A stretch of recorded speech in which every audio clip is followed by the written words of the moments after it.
Entertaining kids with creative playthings isn't all fun and games, as the toy-making couple, Melissa and Doug, explained to our David Pogue.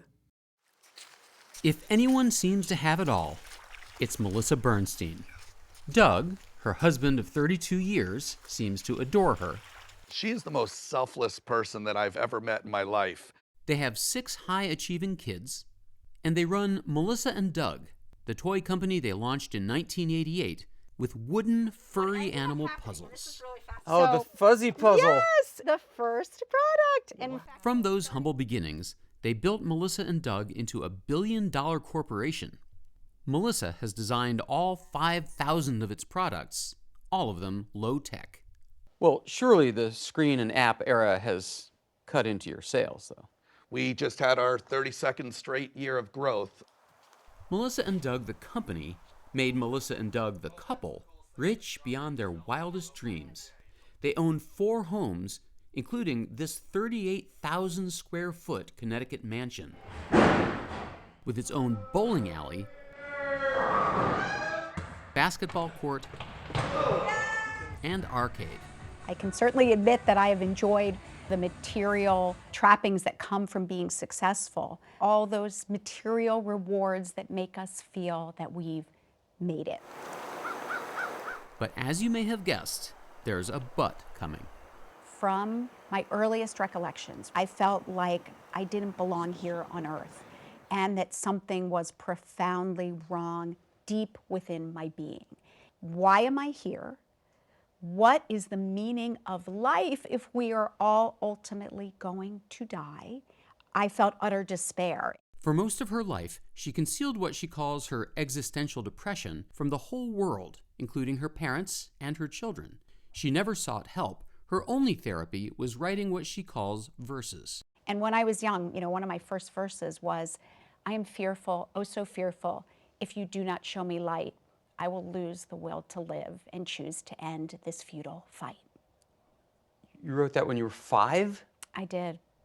I was a little older. This was probably 10 or 11. Over the years, she's written over 3,000 of these poems and never shown them to anyone.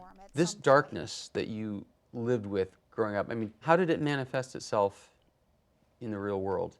I developed eating disorders. My first eating disorder was at age 11. And when I met Doug, when I was 19, I weighed 82 pounds. And I was very frail. I controlled every single thing I could control since I could not control my thoughts. She hit bottom in college at Duke University. I created a bottle of pills that basically I researched and found the exact cocktail that would effectively stop my heart. And I carried those around with me in my pocket every single day for close to a year.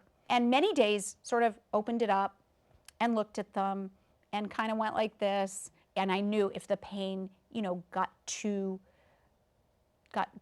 intense that I always had them there. You can do color recognition, shape recognition. Melissa tried to repress her depression by throwing herself into her creative work at the company. So for 32 years, I've made toys. We created this amazing family. However, was still repressing and denying who I was. Finally, 4 years ago, she reached her breaking point. I was so exhausted because pain plus resistance equals suffering. I enlisted the help of a trained professional who became my partner in making this inward journey. To celebrate that journey, Melissa has self-published a book called LifeLines. It's her memoir, her photography, and her verses. She and Doug have also launched the second major enterprise of their lives. It's a website, an app, a podcast, a video series, talks and events, all of it free. So you would call it a mental health hub? Yes, it's a place to explore everything, explore things that most people don't want to talk about. But what you're saying is a little radical. The American way is that consumption makes you happy, money makes you happy. And yet, what is the next pandemic? Depression. Oh. We are at our highest rates of depression in this world ever.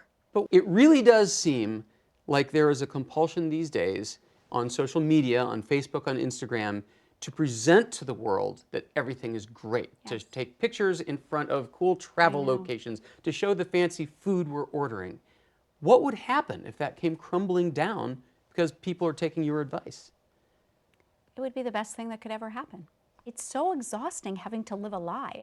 Melissa and Doug are paying for this entire enterprise themselves.